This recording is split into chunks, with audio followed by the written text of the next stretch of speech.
Dave Rubin proves gay men can use women too, by Monica Murray Derr.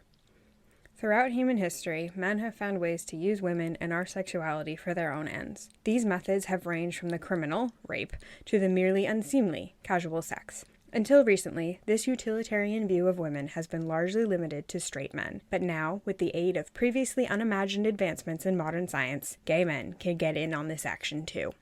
You may be wondering what has sparked this quasi-feminist rant. It is a conversation between Dave Rubin and Dr. Jordan Peterson, put out at the end of June, wherein they discuss, among other things, the impending births of Dave's 2 children, via surrogates, to Dave and his husband David.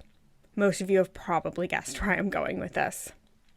Before I get any further, however, I must preface this by saying that I do not mean my objections to be taken as personal attacks against Dr. Peterson or Dave Rubin. I rather like both of them. Dave Rubin has given many people, including Dr. Peterson, a platform on his show, The Rubin Report. He joined in the fight against big tech censorship with his alternative social media platform, Locals. Dr. Peterson is an impressive and brilliant psychologist who has helped many young people, especially young men, to clean their rooms, embrace responsibility, and direct their lives. Plus, he taught us all some very interesting facts about lobsters. I have no interest in disparaging either of these men, but I do need to point out that no matter what you call it or why you do it, using women is still using women. The women can even be willing participants. It doesn't change what it is. We cannot fail to call things what they are. In their hour-plus long conversation, both Dave Rubin and Dr. Peterson say many things to both applaud and take issue with. They agree that stable relationships are better than promiscuous sex. Despite the topic of their conversation being gay parenting, they acknowledge that it is best for children to grow up with their mother and father. But acknowledging other truths does not mean you get to ignore the reality of what you are actually doing. And no one can explain the reality of a situation quite like the person who is in it, so I'll use Dave's words to describe the process of 2 gay men having babies via surrogacy. Let's take the process of finding an egg donor. To quote Dave, quote, "It's sort of like Tinder. There are these websites that exist where the egg donors are on the site," end quote. When it came to selecting these egg donors, Dave and David were not all that concerned with, quote, pedigree, but rather, quote, wanted to find a girl who was obviously physically healthy, that didn't have major issues in terms of genetics, and that sort of looked like the type of girl that they might be with, end quote. You know, if they actually knew her and weren't purchasing her genetic material to be implanted inside of a different woman. This brings us to the financial side of the situation.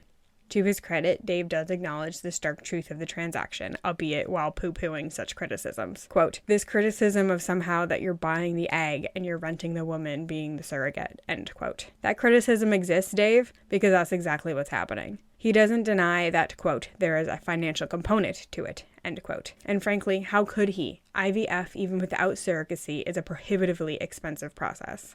His response to this criticism is that the women are willing participants. The surrogates and egg donors, quote, talk about that they have this ability and this gift that they can do, end quote. I don't know about anyone else, but the fact that the women say they want to do this doesn't change what's happening. A man, or in this case 2 men, are using these women. They are exploiting their sexuality and taking advantage of the beautiful gift and ability that only women have to create life. But the fact that certain things are true, parenthood is good, bringing babies into the world is good, lets Dave Rubin, who is ostensibly on the conservative right, claim that he is doing a good thing. He is having a family, he's just doing it unconventionally. He even makes the bizarre claim that the responses to his announcement were almost exclusively congratulatory. Any criticism that he received was, quote, "some pushback online from more religious people on the right," end quote. And those critics were, quote, "certainly no one that he knew," end quote. I can think of 2 examples off the top of my head that contradict that statement. Dave's colleague at The Blaze, Allie Beth Stuckey, put out a YouTube video entitled "Why I Can't Congratulate My Friend Dave Rubin." Host of Pints with Aquinas, Matt Fradd, who counts Dave Rubin amongst his friends and has a community on Locals, called IVF abominable and surrogacy awful in reference to this situation. Granted, both Allie and Matt are on the religious right, but Dave can't claim not to know either of them.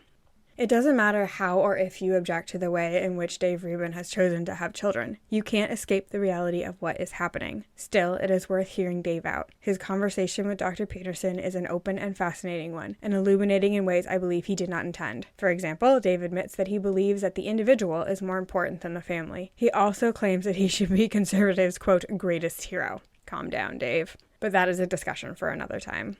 Both of Dave and David's babies have been born by now. I'm sure Dave and David will do their best to be good and loving parents. I hope they find a way to face what they've done when those children inevitably ask where they came from. It's not a question I would want to have to answer.